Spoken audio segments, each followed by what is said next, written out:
Who's that? Commander Claw. Who's bad? Commander Claw.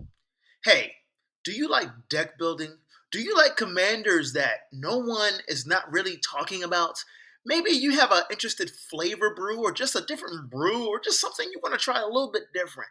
Well, this video series, I'm bringing you three underrated commanders that I think are viable and going to enhance your gameplay, especially on game nights. So, without further ado, let me bring you three underrated commanders from the Final Fantasy set because I think there's over like 40 commanders, like including the legends or the commander set and the base set. It's a lot. So I've been going through them. Hopefully you've seen a lot of my videos on breaking brews. And yeah, let's get started. Don't forget to hit the like button, comment anytime, and subscribe. So Freya Crescent. I don't know the story behind this commander, but I know it is a one drop for one red mana, 1/1 legendary rat knight. She has the ability jump. During your turn, Freya Crescent has flying. Okay, so my commander, a one drop, can swing for commander damage because it's evasive. That's rare for mono red to have flying. Okay. Then she says, tap her, add red mana. Spend this mana only to cast an equipment spell or activate an equip ability. Why I say this commander is fun? Okay, first of all, a one drop mana commander is fun. And this one is a mana ramp for equipments and activating equipped abilities. So that's telling me, hey, those equipments are costing one less. One less. I get to play them one less. And there's a bunch of equipments that are powerful. And I will tell you this right now, this is not a budget-friendly commander. It's not. It's not. If you really want to smash face with this commander, you're going to spend a little money on those swords X and Y. Because why? Because why? They give you protection from two different colors. You want this commander, this one drop, to stay on the battlefield. And you want opponents to have a farewell or a board wipe to get rid of your commander and their stuff. If they don't have that prerequisite, they are in trouble because this commander, equipped with a bunch of artifact equipments, has flying on your turn. Let me show you some great cards. So let me show you how powerful Freya Crescent really is. You have these three CMC artifacts equipments. Turn one, you cast her. Turn two, you drop two lands. Then you tap her. You're telling me on turn two, you're able to drop in a three CMC artifact equipment, one of these swords, X and Y, that offer +2/+2 and protection from two different colors. That's if one of these are in your opening hands, you're about to do work. You're about to do work. And they have triggered abilities. Amazing. So, what, turn three? It says equip two. Hey, turn three, you tap her again and you equip it. You don't even want to do that. You just want to tap 2 mana to equip her and go to combat. Like, that's a win-win. These are not budget-friendly cards, but if you plan on building her and you want to see your opponent be like, what are you playing with?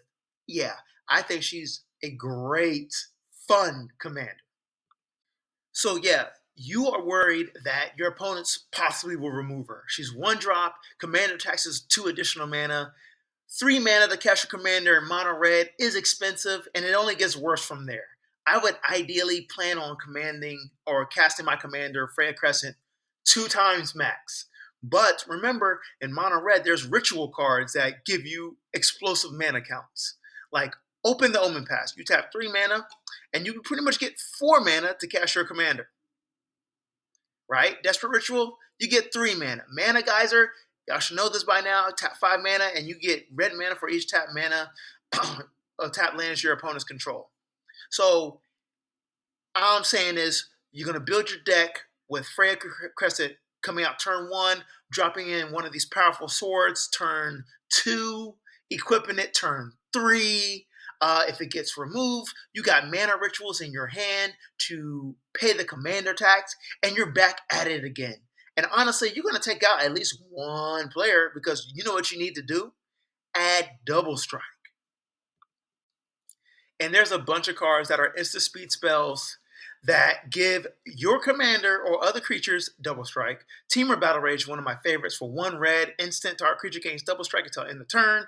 It has the ability Ferocious, that also gains trample until end of turn if you control a creature with power 4 or greater. Yeah. Yeah. Next up, we got the Spear of Leonis.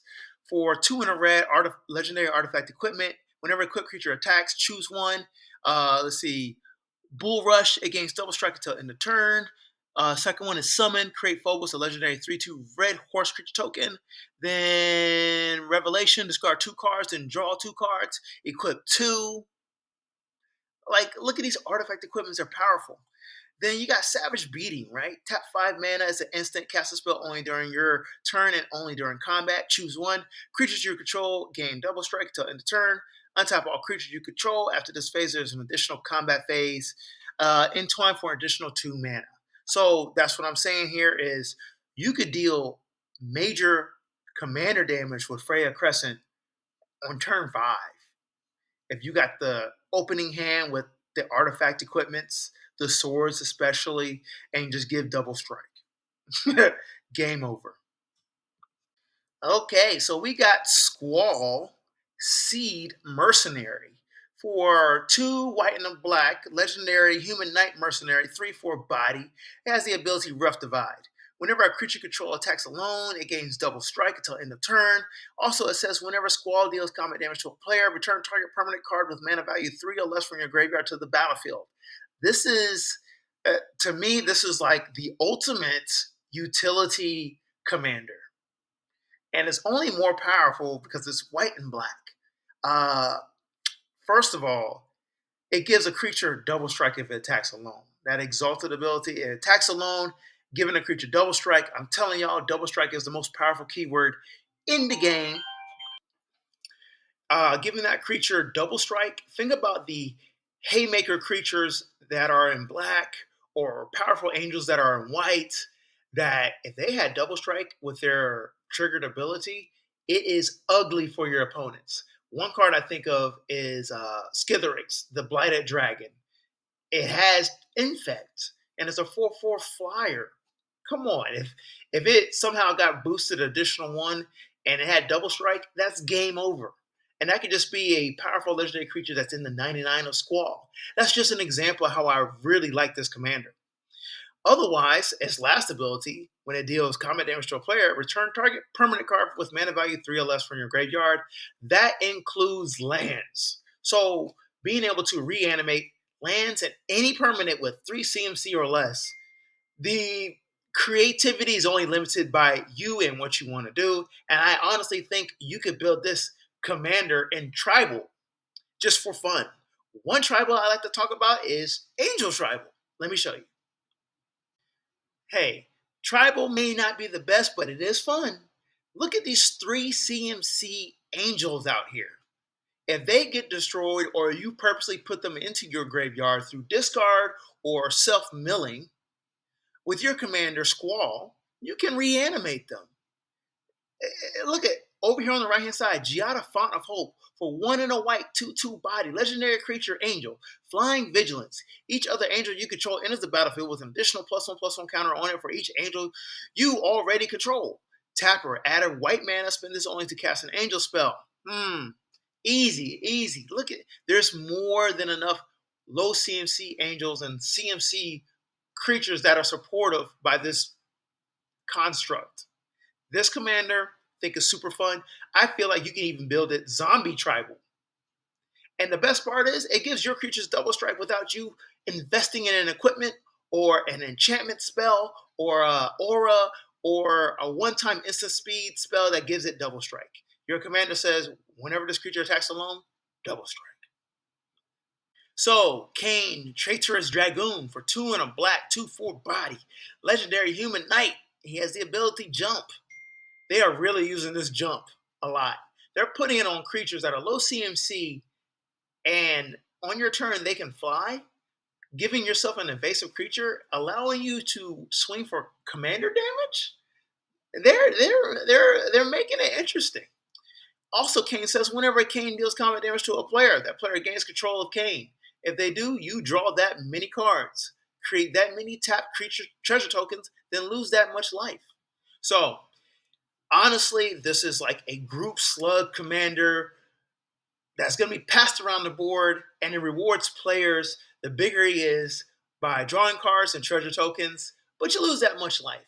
And don't underestimate losing 2 life. Like, that doesn't add up. 5 life, like, that doesn't add up. 10 life, like, that doesn't add up. And don't think players won't be political and say, hey, attack me with Kain so I can take control of it, and I'll give it an aura enchantment. I'm the type of player that I'll give my opponent an aura in my deck. I'll put a random aura in my deck and give it to another player's creature so they become the target. So all eyes are on this player with this creature while I get to build my board state. I love doing that. I love doing that. What's 4 mana to make an opponent a target versus you becoming the target? See what I'm saying? Yes, I know players can attack you because you gave it to them, but hey, why not spice up your gameplay? Kain, Traitorous, Dragoon, he spices up commander gameplay, and I think he's underrated. Let me know if anybody has a deck list of this commander and what cards. And I do have a video on this guy.